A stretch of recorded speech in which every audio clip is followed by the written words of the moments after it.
자, 오늘은 출애굽기의 마지막 시간입니다. 먼저 지난주 설교 제목 먼저 읽고 시작합시다. 준비 시작. 금송아지 자신을 알려주시는 하나님. 지난 시간에 모세가 하나님을 만나러 시내산에 올라가서 약 40일 동안 있는 동안 사람들이 어떻게 했어요? 왜 모세가 내려오지 않지? 하고 금송아지를 만들었습니다. 그리고 금송아지를 향해서 이것이 우리를 인도해낸 하나님이다. 그리고 여호와의 절일을 만들어서 예를 갖춰서 마치 여호와 하나님과 시내산에서 언약을 맺었던 것 같이 먹고 마시며 뛰놀았다. 마치 이 금송아지를 여호와로 생각하고 언약식을 갖는 것 같은 모습을 보여줬다고 했습니다. 모세가 내려와서 하나님의 말씀을 듣고 내려와서 이들에게 진노를 하고 이들을 정식으로 재판하고 심판합니다. 그래서 몇 명이 죽었다고 했어요? 이 일을 통해서 3,000명이 죽었습니다.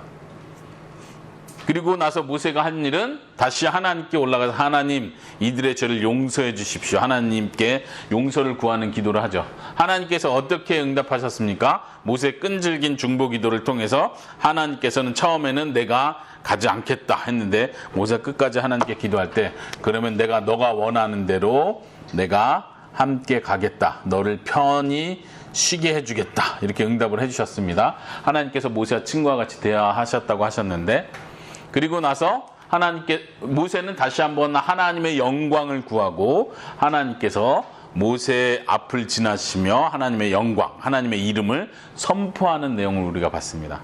지난 시간에 우리가 봐야 될 중요한 내용 중에 하나는 하나님께서 자신을 알려주신다. 어때요? 하나님 죄를 싫어하시는 걸 보여주시고 그리고 하나님은 선하시고 인자하시고 자비하시고 노하기를 더디하시고 용서하시지만 그 벌은 멸하지 않으신다. 반드시 벌을 하신다는 뜻이죠.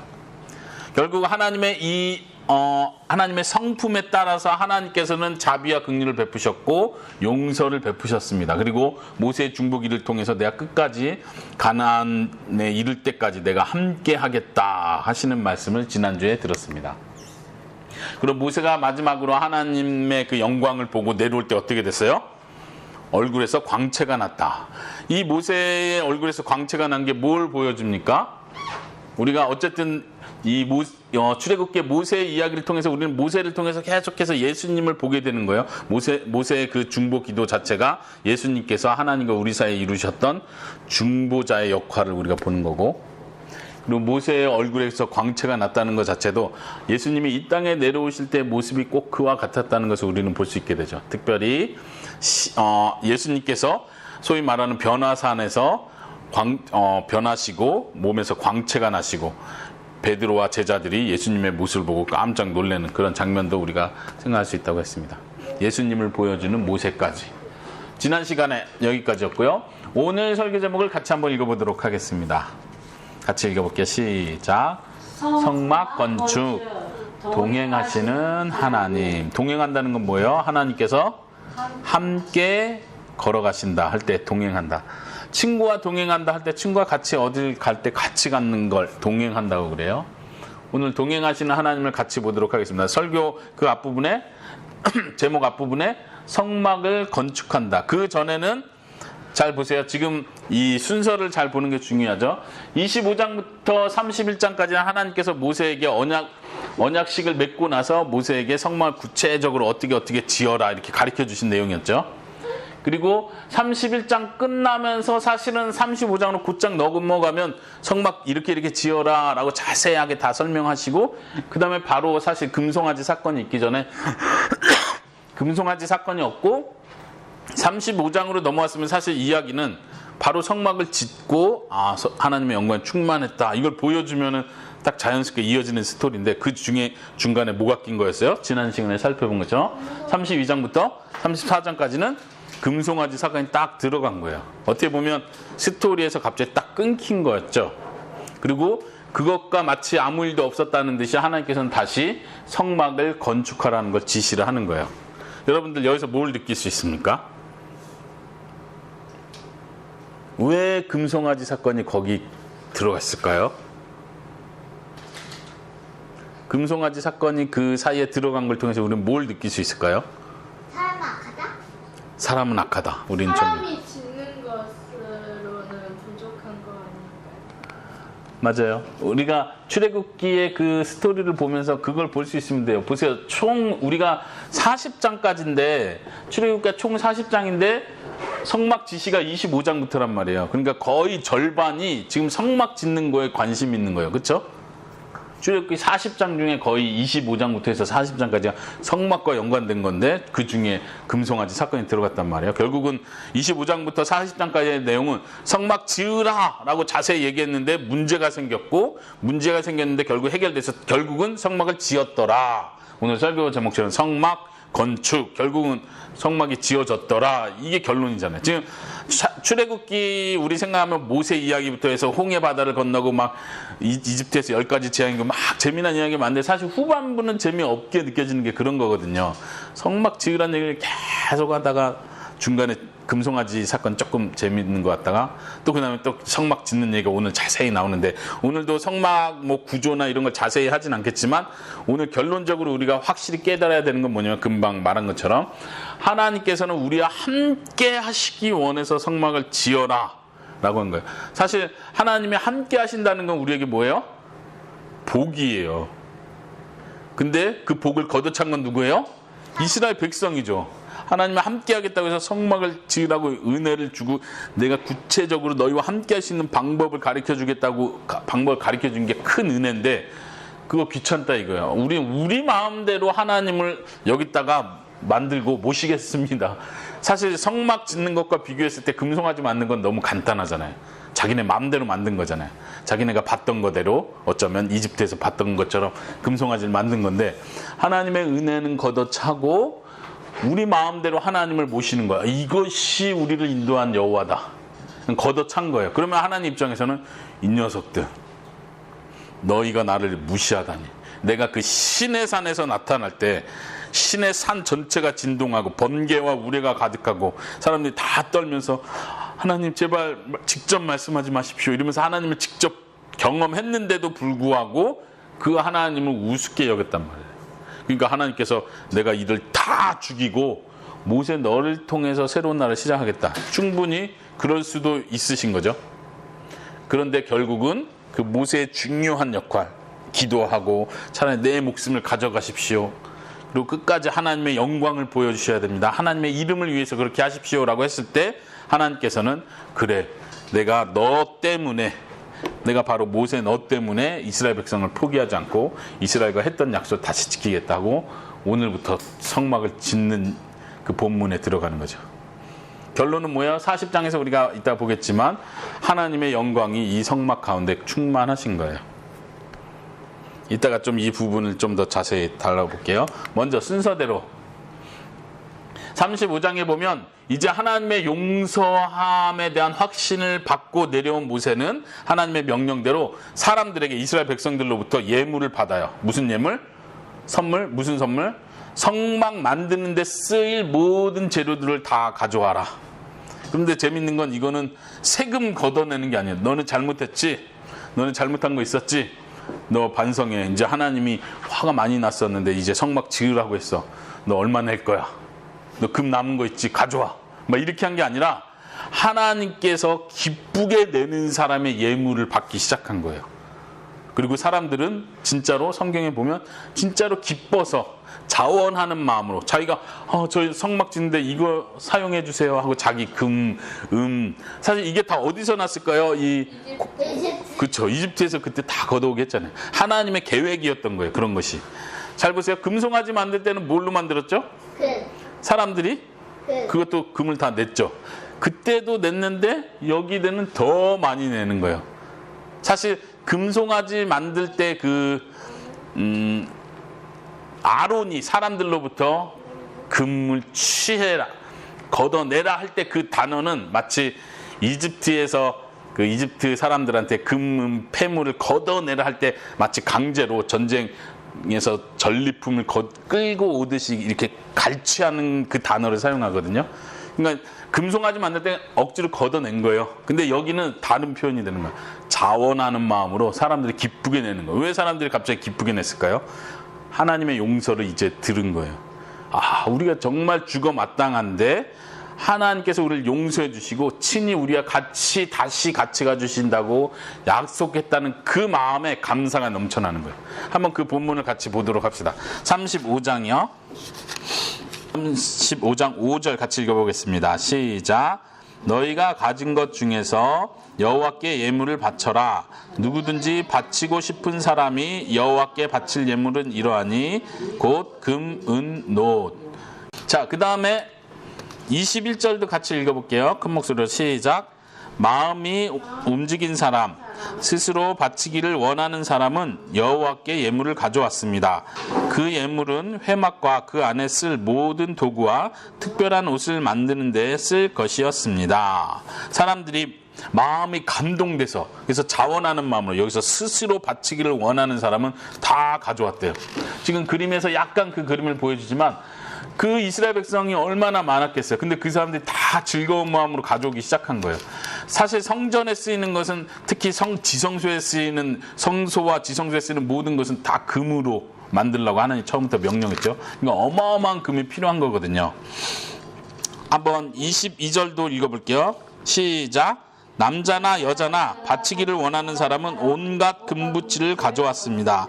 그들은 장식핀과 귀고리와 반지와 목걸이 같은 것을 가져왔습니다. 그리고 그 뒤에 보면은 이제 성막을 덮는 그 덮개, 천, 그리고 휘장 만드는 그걸 위해서 실을 다 뽑아서 그 천을 만들어야 되잖아요. 근데 여자들이 즐거운 마음으로 이걸 계속 만드는 거예요. 그 실을 다 뽑아가지고 모세와 아론에게 가져오는 거예요. 계속. 근데 이게 하루에 딱 오늘 하세요 해서 하루에 거둔 게 아니라 계속 사람들이 가져옵니다. 재밌는 장면 한번 볼까요? 36장 넘어가 보세요. 36장 3절. 은총이도 같이 읽어봐요. 시작. 그들은 이스라엘 백성이 회막을 지으려고 예물을 가져온 모든 것을 모세에게서 받았습니다. 백성은 바치고 싶은 마음이 있어서 아침마다 계속해서 예물을 가져왔습니다. 그러니까 이제 공사가 시작된 거예요. 그리고 사람들은 계속 모세한테 예물을 가져오고, 모세는 또 받은 거를 공사하는 사람들한테 계속 나눠주는 거예요. 그러니까 공사하다가 모세가 저쪽에서 부른 거죠. 여기 또 필요한 거 있어? 금 또 가져왔어? 여기 뭐 실 필요해? 여기 또 가져왔어? 그러면 네, 가가지고 받아오고 하는 거예요. 그런데 보세요. 얼마나 사람들이 많이 가져왔냐면 그 아래 한번 4절부터 쭉 읽어볼게요. 4절 제가 읽어볼게요. 그래서 기술이 좋은 모든 사람이 회막을 짓기 위해서 하던 일을 멈추고 모세에게 가서 말했어요. 5절에 여호와께서 명령하시는 일을 하는데 필요한 것보다 백성이 가지고 오는 것이 더 많습니다. 그래서 모세가 진 가운데 이러한 명령을 내렸습니다. 남자든 여자든 회막에 쓸 예물을 더 가져오지 마시오. 그러자 백성은 예물을 더 가져오지 않았습니다. 7절 이미 필요한 물건은 쓰고도 남을 만큼 많았습니다. 사람들이 계속 아침마다 가져오니까 사람들이 너무 많아요. 너무 지금 쓰고 성막을 짓는데 필요한 거 쓰고도 남습니다. 막 이렇게. 은혜를 경험한 사람, 하나님의 용서가 뭔지를 아는 사람은 즐거운 마음으로 헌신하는 거예요. 자기의 모든 걸 다 바쳐도 아깝지 않을 정도로. 그 주석이나 이런 데 보면요, 건축에 사용된 금의 무게를 약 오늘날 계산으로 따질 것 같으면 약 820kg이라고 그래요. 금 한 덩어리 하면 이게 좀 무겁잖아요. 얼마나 되는지는 정확히 모르지만, 근데 성전에 쓰이는 금을 좀 합계를 보면 성경을 근거로요, 820kg, 은은 2830kg. 금보다 은이 훨씬 더 많이 필요로 한 거죠. 그리고 또 놋으로 제단도 만들고 놋으로 그 대야도 만들고 막 이랬잖아요. 놋도 2000kg 정도가 필요하다 그래요. 무게로 따졌을 때. 그러니까 그 많은 어마어마한 금, 은들을 이스라엘 백성들이 즐거운 마음으로 계속 가져왔다는 얘기예요. 어떤 사람? 하나님의 은혜를 경험한 사람, 하나님의 용서가 뭔지를 아는 사람은 즐거운 마음으로 하나님께 자신의 가진 모든 것을 바칠 수 있습니다. 그러니까 하나님의 성전을 짓는데 하나님의 임재를 준비하는 그 일이 얼마나 풍성하게 감사와 기쁨으로 드려졌는지를 우리가 볼 수 있습니다. 성전은 계속 지어졌고요. 성전을 짓는 순서를 한번 보면요, 먼저 성전의 물건들이에요. 그러니까 성전은 지금 이렇게 빌딩 세우는 것이 아니고 물건들을 하나씩 세우는 거예요. 먼저 이 지성소에 들어갈 이 틀, 이 널판이라고 하죠. 널판들을 쭉 만들고 그 다음에 휘장들을 해서 이렇게 만들고 제일 안에 들어가는 거 이거 이름이 뭐라고 했었죠? 지성소 안에 들어가는 이 물건은 뭐라 했어요? 법궤 혹은 언약궤. 그리고 요 위에 천사의 모양이 있는 것은 속죄소라고 부른다고 했죠. 그 다음 순서로 여기에 있는 성소에 들어가는 물건들을 만듭니다. 등대, 그 나무가지 모양의 등대를 만들고 그 다음에 떡상, 진설병. 하나님께서 무교병 떡을 계속 진설해라, 진열해라 이렇게 말씀하셨는데 그걸 놓는 떡상. 그 다음에 이건 뭐였어요? 뭐를 피우는 거였어요? 향을 피우는 분향단. 이거를 그 다음에 다 만들게 한 거예요. 그 다음에는 또 뭐를 만들었을까요?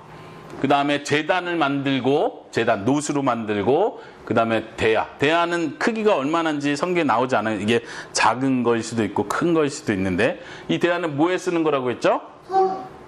예, 제사장들이 손과 발을 씻는 대야예요. 그 다음에 이 마당 뜰을 중심으로 이렇게 울타리를 만들고 천막을 이렇게 쭉 두르고 그 다음에 마지막 이 앞에 문까지 다 만들었습니다.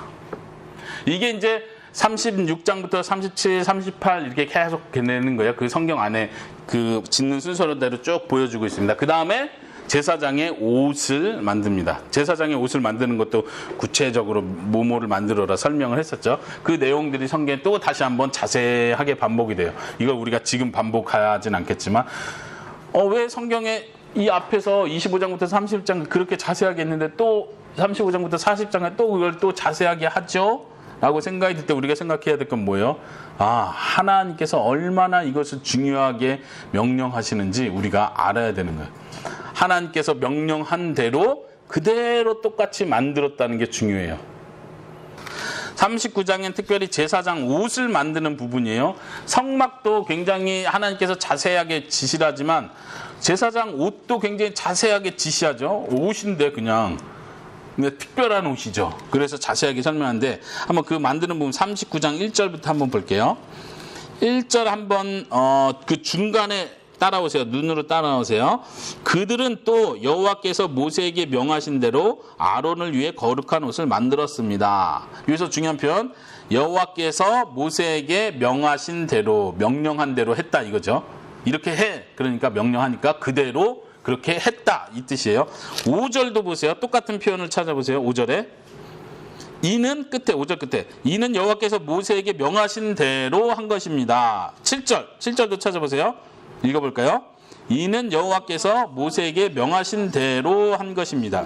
그 다음에 쭉 넘어가서 21절에 찾아보세요. 그 똑같은 표현 이렇게 되죠. 이 모든 일을 여호와께서 모세에게 명하신 대로 했습니다. 계속 26절 찾아보세요. 은총아 뭐라고 나왔나요? 끝에 이는 여호와께서 모세에게 명령하신 대로 한 것입니다. 계속 똑같은 구절이 반복되죠. 마지막 한 구절 더 31절 에스더가 31절 파란 돈으로 금패를 제사장 아니요? 그 끝에만 읽어보세요. 이는 여호와께서 모세에게 명령하신 대로 한 것입니다. 자, 우리가 지금 구절을 39장에서 찾아봤어요. 몇 번 나왔나요? 뭐라요? 7번. 뭔가 의미가 있지 않을까요? 우리가 구약 성경, 특히 성경에서는 7이라는 숫자가 굉장히 중요하다 그랬죠. 어떤 의미라고 그랬어요? 성경에서 나오는 7이라는 숫자는 완전하다는 뜻이에요. 그러니까 하나님 명령하신 그대로 됐다를 똑같이 제사장 옷을 만드는 거기서만 7번을 딱 그대로 반복을 해요. 완벽하다? 그렇죠. 완벽하다는 걸 보여주는 거예요. 또 하나. 그 똑같은 패턴이 또 한 번 나오는데 어디에 나오냐면요. 한번 같이 찾아봅시다. 40장 한번 찾아볼게요. 40장 19절부터. 이제 여기 40장은 벌써 이제 다 완성이 된 거예요. 각 부품들을 다 만들었고 이제 모세가 그거를 체크하는 거예요. 하나님이 시내산에서 이렇게 만들려고 나한테 다 보여줬는데 하나님이 보여준 그대로 만들려고 했는데 그대로 됐는지를 모세가 이제 일일이 다 확인을 해요. 그리고 그 구절이 똑같이 반복됩니다. 몇 번 나오나 보면서 같이 봐요. 40장 19절부터 19절 후반부에 시작. 여호와께서 모세에게 명령하신 대로 했습니다. 21절 끝에 여호와께서 모세에게 명령한 대로 했습니다. 그 다음에 어디 있을까요? 23절 시작. 여호와께서 모세에게 명령하신 대로 했습니다. 25절 시작. 여호와께서 모세에게 명령하신 대로 했습니다. 27절 여호와께서 모세에게 명령하신 대로 했습니다. 또 있나요? 29절 주님께서 모세에게 명령하신 대로 했습니다. 또 있나요? 마지막 7번째 32절 끝에 그들은 여호와께서 명령하신 대로 했습니다. 지금 여기도 똑같이 7번이 반복되는 거예요. 모세가 사람들이 이제 다 만들어 온 거, 부품들, 제단도 만들고 언약궤도 만들고 다 만든 거 이제 모세한테 검사 맡으러 가져온 거예요. 모세가 딱 보니까 하나님 나에게 보여줬던 명령했던 그대로 다 만들어졌네 하고 모세가 다 일일이 확인하는 거예요. 그거를 7번을 일부러 반복을 하는 거예요. 하나님 명령한 대로 됐다. 뭘 보여줄까요? 하나님의 명령대로 되는 것이 얼마나 중요한지를 보여주는 거예요. 자, 보세요. 이 성막은 하나님이 거하는 장소였죠. 자, 하나님이 최초로 성막 이전에 거하시던 장소는 어디였어요? 이 세상 가운데서 이 세상을 만드시고 나서 하나님 최초로 거하신 장소가 어디였어요? 에덴 동산이죠. 에덴 동산에서 아담과 하와 함께 거니셨다 할 때 걸어 다니셨다는 뜻이에요.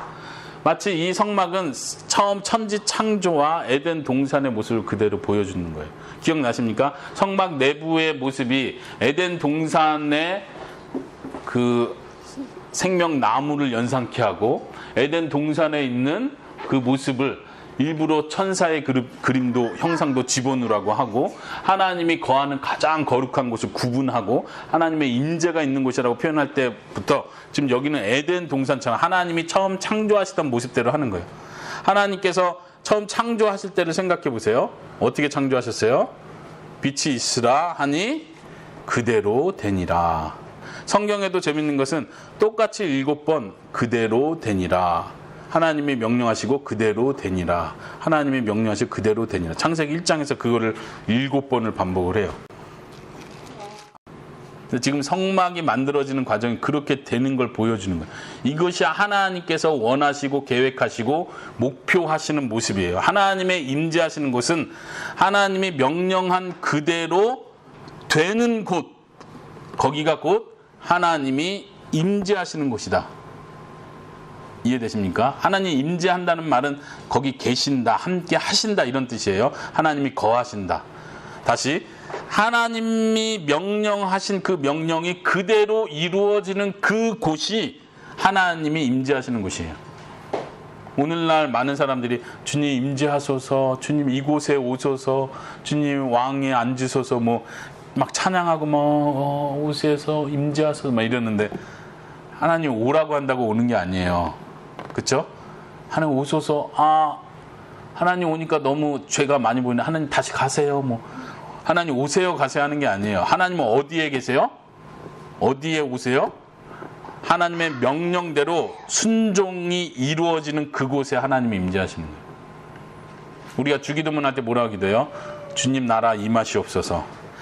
하나님의 뜻이 하늘에서 이루어진 것처럼 이 땅에서 이루어지소서. 하나님의 뜻이 계획한 거, 명령한 거, 너는 이렇게 살아라고 한 그 명령, 하나님의 하늘에서 내린 그 명령이 우리가 이 땅에서 순종하는 그때에 그곳에 하나님의 임재가 있는 거예요.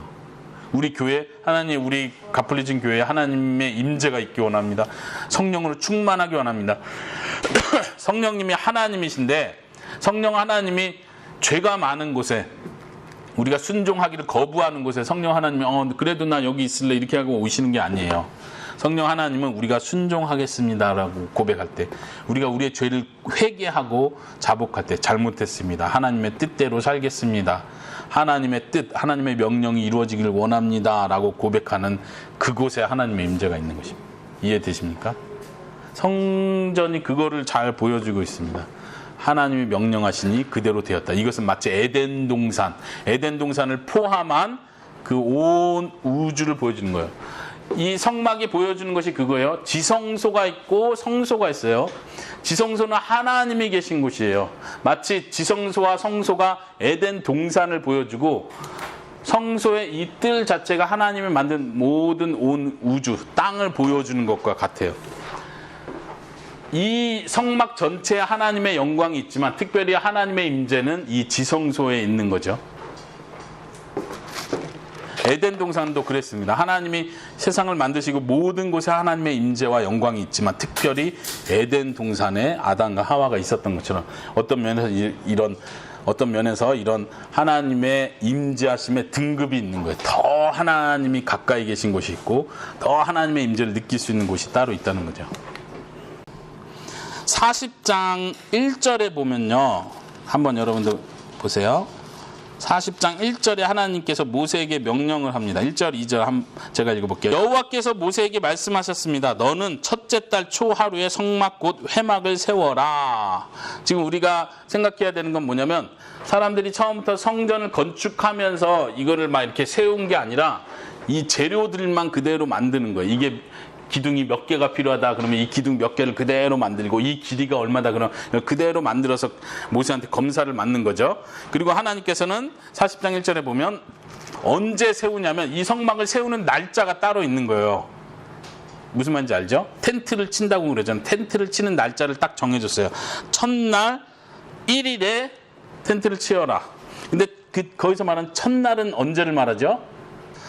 출애굽기 12장에서 유월절 첫 번째 유월절을 할 때 양을 잡아라 라고 할 때 하나님께서 뭐라고 명령하냐면 오늘 이번 너희들이 속해 있는 이번 달을 첫째 달로 만들어라 이렇게 명령을 해요.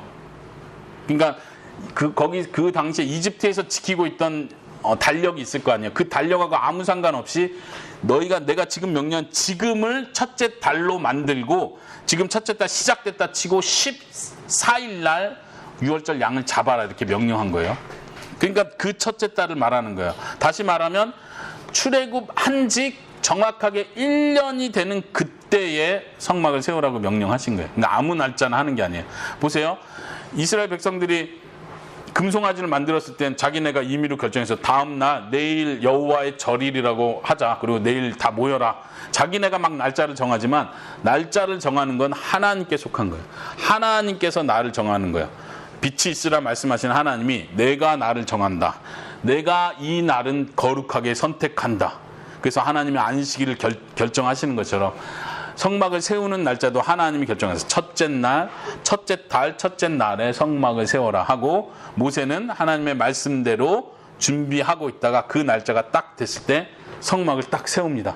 사람들이 이제 여러 명의 사람들이 특히 레위 사람들이 붙어서 이 성막 짓는 일을 했겠죠. 텐트를 짓고 그 다음에 성소를 짓고 지성소를 만들고 휘장을 하고 이걸 다 고정시키고 제단을 만들고 다 했겠죠.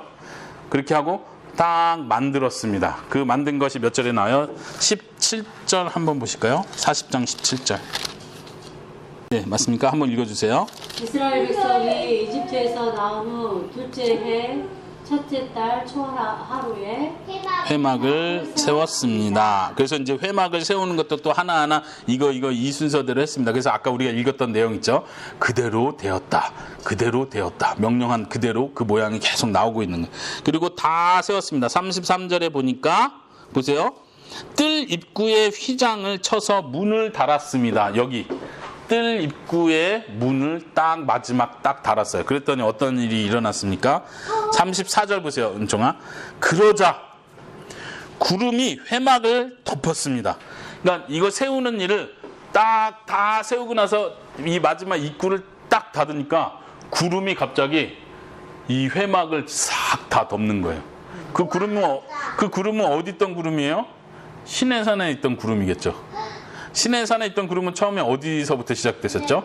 출애굽할 때부터 홍해를 가릴 때도 구름이 출애굽하는 그날부터 구름이 계속 따라왔잖아요. 이건 하나님의 임재, 하나님이 너희와 함께 있다는 뜻이었죠. 그리고 시내산에서 하나님을 만날 때 빽빽한 구름이 그 시내산에 있었고 거기서 불꽃 가운데 하나님께서 나타나셨는데 사람들은 그걸 봤단 말이에요. 아, 저 구름과 불꽃은 하나님을 상징한다. 하나님을 보여준다. 근데 이 성막을 딱 세우고 나니까 어쩌면 저 시내산에 있었던 그 구름이 빽빽한 구름이 요 회막을 와서 확 덮는 거예요. 사람들은 뭘 느껴요? 당연히 하나님이 오셨다. 주님이 이 자리에 오셨다. 하나님이 명령한 대로 그대로 순종하니까 하나님이 이 자리에 오셨다. 그리고 영광이 이제 성경 표현하기를 영광이 가득했다. 거의 35절 보세요. 34절부터 다시. 그러자 구름이 회막을 덮었습니다. 여호와의 영광이 회막을 가득 채웠습니다. 35절에 모세는 회막에 들어갈 수 없었습니다. 왜냐하면 구름이 그 안에 머물러 있고 여호와의 영광이 회막 안에 가득 찼기 때문입니다. 모세조차도 이제는 그냥 다 사람이 만든 거잖아요. 다 사람이 만드는데 만들고 완성하고 나니까 모세조차도 여길 들어갈 수 없을 정도로 하나님의 영광이 가득 찬 거예요. 여기는 뭐예요? 하나님이 거하시는 곳이 된 거죠. 그 성소중에서 에덴 동산을 상징하는 곳에 한기 있는데 가득 찼다고 했잖아요. 근데 이것도 가득. 그쵸? 예, 그것과 똑같아요. 은총이가 잘 기억하고 있네. 지성소 안에 분향단 향을 피워서 구름처럼 마치 가득해서 하나님이 있는 걸 보여준다고 했잖아요.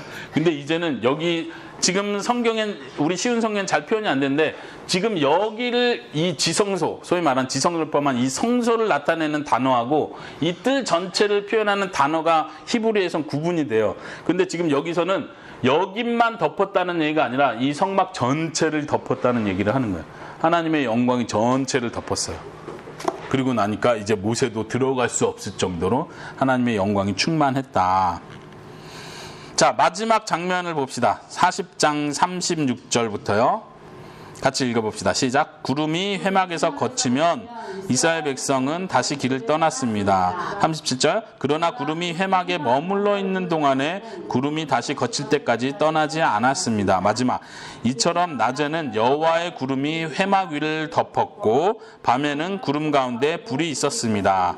그리하여 모든 이스라엘 백성은 여행을 하는 동안 그 구름을 볼 수 있었습니다. 하나님의 영광이 가득할 뿐만 아니라 이 구름이 이제 개역개정 성경에는 구름이 떠오르면 구름이 여길 덮었는데 구름이 이렇게 떠오르면 사람들이 하나님께서 지금 어디 가시려고 하나 보다 느낄 거 아니에요? 지금 여기 계셔야 되는데 구름이 떠오르면 사람들이 어떻게 해요? 회막을 다 걷는 거예요. 이 끈부터 다 텐트를 다 철수시키는 거예요. 그래서 다 모아.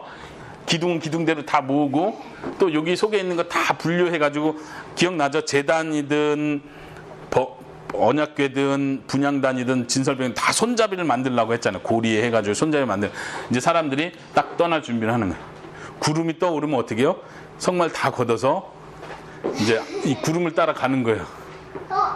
질문. 그러다가 구름이 딱 다시 내려오는 거예요. 그러면 어떻게 해요? 다시 텐트 쳐. 역시. 딱 텐트를 쳐가지고 이제 다시 성막이 딱 완성되면 하나님의 구름이 거길 다시 딱 내려왔는 거예요. 그러면 사람들도 자기 집 텐트를 다 그 주위에 다 치는 거예요. 그리고 이제 쉬는 거예요. 아, 하나님이 여기까지 인도해줬다. 보니까 물도 있네. 아, 여기는 우리가 지내기에 괜찮네. 좋다. 어쩌면 이게 몇 개월일 수도 있고 어쩌면 더 길 수도 있어요. 그렇지만 아무리 여기가 내가 텐트를 치고 살만하다 해도 하나님의 구름이 또 다시 떠오르기 보십시오. 구름이 떠오릅니다. 사람들은 이 떠오르는 구름을 다 볼 수 있었다 이렇게 말해요. 38절 보세요. 그리하여 모든 이스라엘 백성은 여행을 하는 동안 그 구름을 볼 수 있었습니다. 이 구름이 작은 구름 기둥이 아니라 굉장히 컸을 거라 생각해요. 왜냐하면 이 구름의 역할은 이스라엘 백성들이 그 뜨거운 사막을 견딜 수 있도록 그늘 역할을 해준다 했잖아요.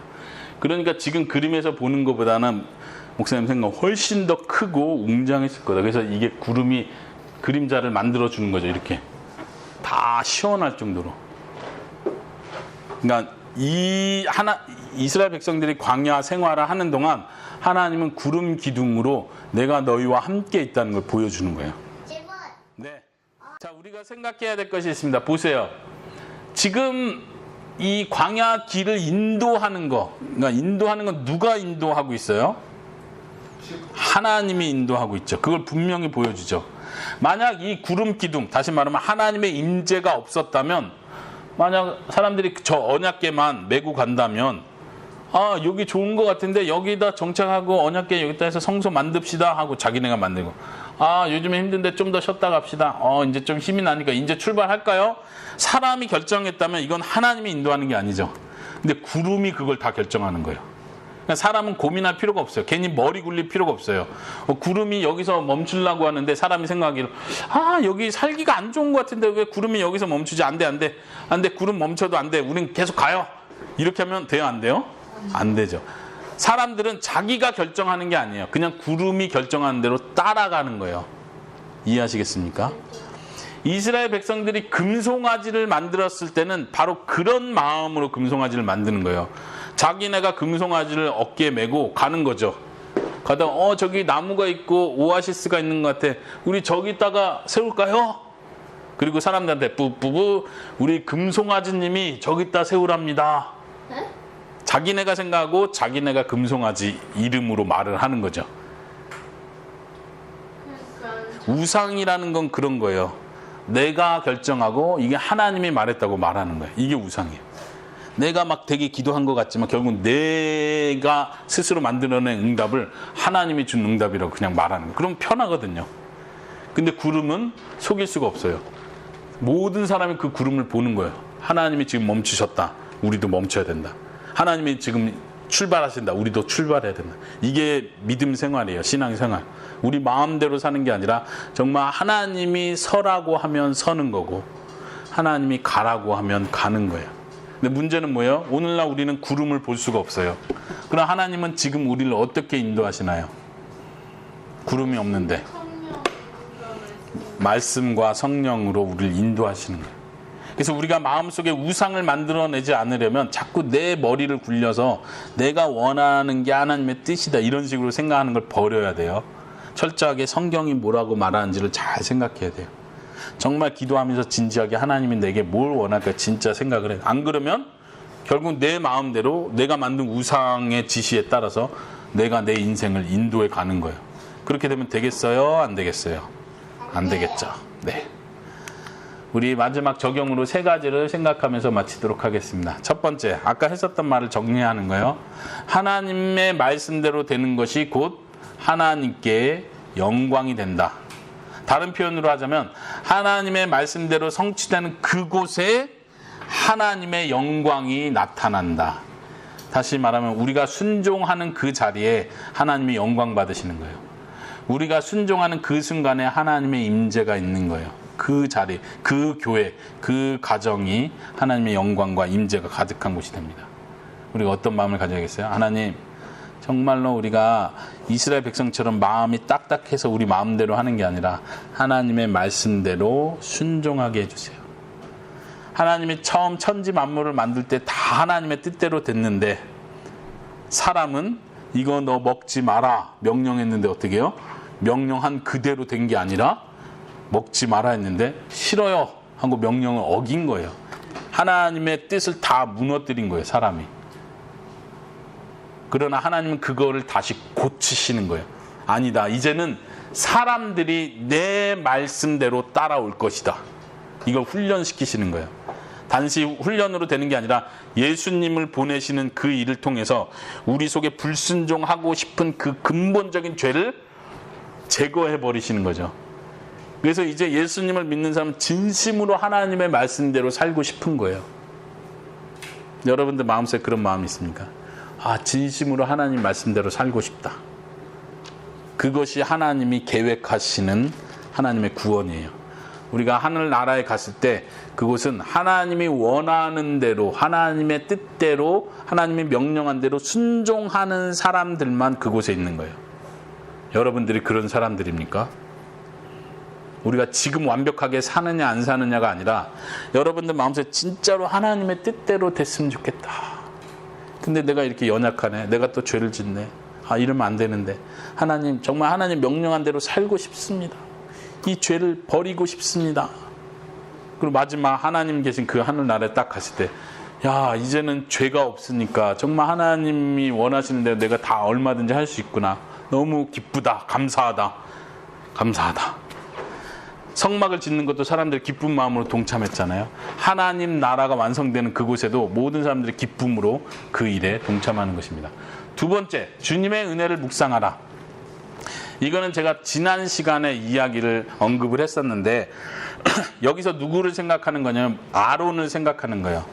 제사장 옷을 자세하게 만들려고 하고 그대로 됐다고 강조했었잖아요. 여기서 놓치지 말아야 될 게 뭐냐면은 하나님께서 아론에게 은혜를 베푸셨다는 거예요. 아론이 금송아지를 만든 주도적인 인물이었죠.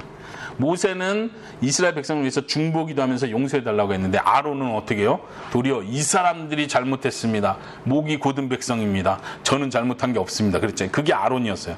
사실 아론이 지금 하나님의 은혜를 입어서 세워진 역할은 뭐예요? 제사장 역할을 한 거예요. 그 나쁜 아론이 하나님의 제사장이 되면 어떻게 하겠어요? 하나님은 그걸 아시지만 아론을 변화시키셔서 제사장으로 삼으시는 거예요. 그 옷을 자세하게 만들려고 했었던 이유가 있어요. 왜냐하면 그 옷은 성경에서 말하기를 거룩한 옷이라고 표현을 해요. 사람이 만들었지만 하나님 명령대로 만들어진 그 옷은 거룩한 옷이 되는 거예요. 그리고 아론이 제사장으로 만들어지기 위해서 그 거룩한 옷을 입어요. 그러니까 아론은 악한 사람이었지만 하나님의 제사장 역할을 할 수 있을 만큼 거룩한 사람이 되는 걸 보여주는 거예요. 놀랍죠? 그리고 그 전에 하나님이 관유, 기름을 만들라. 이건 거룩한 기름이다. 이 기름을 바르는 모든 것이 거룩해진다라고 했고 아론을 제사장으로 만들 때도 이 기름을 발라서 아론을 거룩하게 만들어요. 우리가 생각해야 될 건 뭐냐면은 하나님께서 우리를, 죄인인 우리를 하나님의 제사장으로 만드실 때, 하나님 나라의 큰 일꾼으로 세우실 때 우리가 잘하기 때문에 우리를 제사장, 왕 같은 제사장을 세우시는 게 아니라 거룩한 옷을 입혀주시고 성령의 기름을 부어주심으로써 우리를 거룩하게 만드시고 우리를 사용하는 거예요. 그러니까 교만하면 안 되겠죠. 특히 사역자 입장에서 나는 그래도 남들보다 기도를 하고 남들보다 헌신을 했고 믿음이 있으니까 하나님이 나를 이런 중요한 거룩한 주의 사역을 맡기시는 거지. 이렇게 교만한 생각을 하면 될까요? 안 될까요? 안 되는 거예요. 우리는 아론과 같이 자격이 안 되는 사람인데 하나님 우리에게 너무 큰 자격을 하나님의 은혜로 주셨다는 거예요. 여러분들이 누군가를 위해서 중보기도 할 수 있다. 이것은 우리가 받은 너무 큰 특권이에요. 거룩한 제사장 나라가 된 거죠.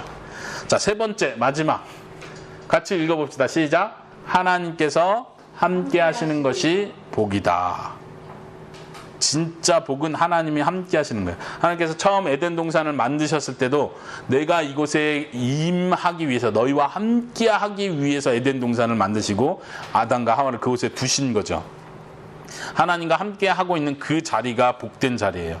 우리가 바라고 죽은 다음에 가게 될, 완성될 하나님의 나라를 바라보는 그곳도 하나님과 함께 할 수 있는 곳이기 때문에 우리에게 복된 곳이라고 말하는 거예요.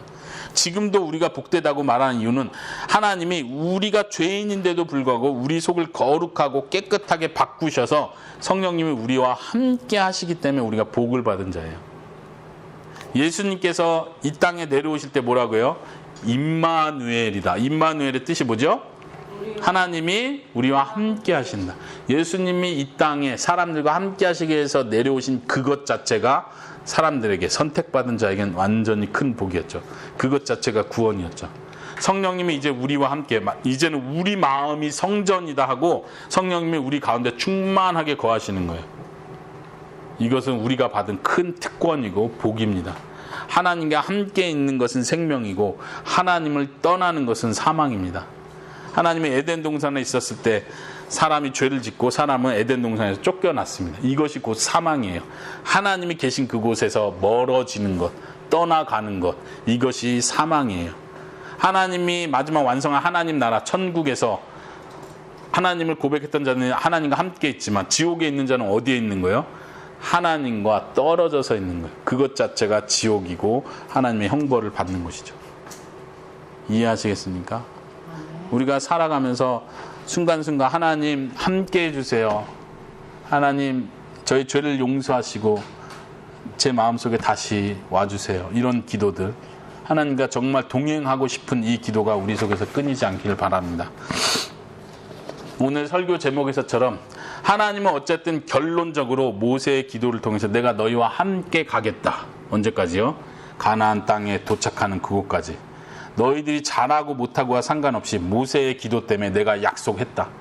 우리가 지난 시간에도 묵상했지만 우리가 하늘나라 가는 그 순간까지 예수님 다시 오시고 완성된 그 하나님 나라가 들어가는 그날까지 우리는 하나님이 우리와 동행하기로 약속하셨다는 그것을 붙들고 감사할 수 있어야 됩니다.